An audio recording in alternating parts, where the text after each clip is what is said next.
ഇന്നത്തെ recipe butter milk സോഡയാണ്. വളരെ tasty ആയിട്ടുള്ള ഒരു ഡ്രിങ്കാണിത്.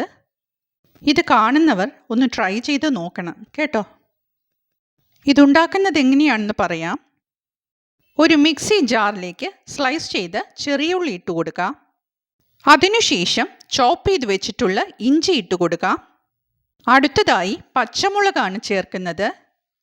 കാന്താരി മുളകുണ്ടെങ്കിൽ അത് ചേർക്കാവുന്നതാണ്. ഇനി കട്ടിയുള്ള തൈരാണ് ഒഴിച്ചു കൊടുക്കുന്നത്. മെഷർമെൻറ്റ് ഇതിൽ പറയുന്നത് പോലെ തന്നെ ആകണം.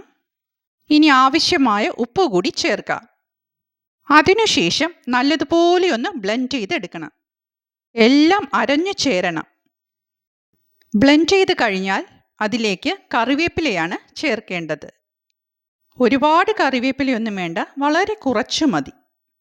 ഇനി ഒന്നുകൂടി ബ്ലെൻഡ് ചെയ്തെടുക്കണം. കറിവേപ്പില കംപ്ലീറ്റ് ആയിട്ട് അരയണം എന്നില്ല. ഇനി ഇത് സെർവ് ചെയ്യുന്നത് എങ്ങനെയാണെന്ന് കാണാം.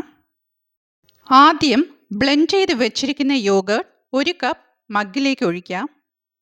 ഇതിലേക്ക് ഇനി വെള്ളമല്ല ഒഴിച്ചു കൊടുക്കുന്നത്, സോഡയാണ് ഒഴിക്കേണ്ടത്.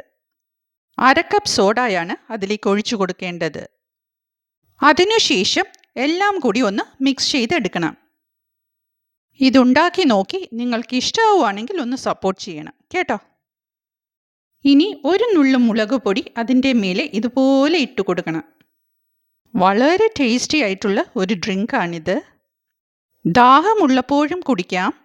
ഹെവി ആയിട്ടുള്ള ഫുഡ് കഴിച്ചതിന് ശേഷം കുടിക്കുന്നതും നല്ലതാണ്. അങ്ങനെ ബട്ടർ മിൽക്ക് സോഡ റെഡി.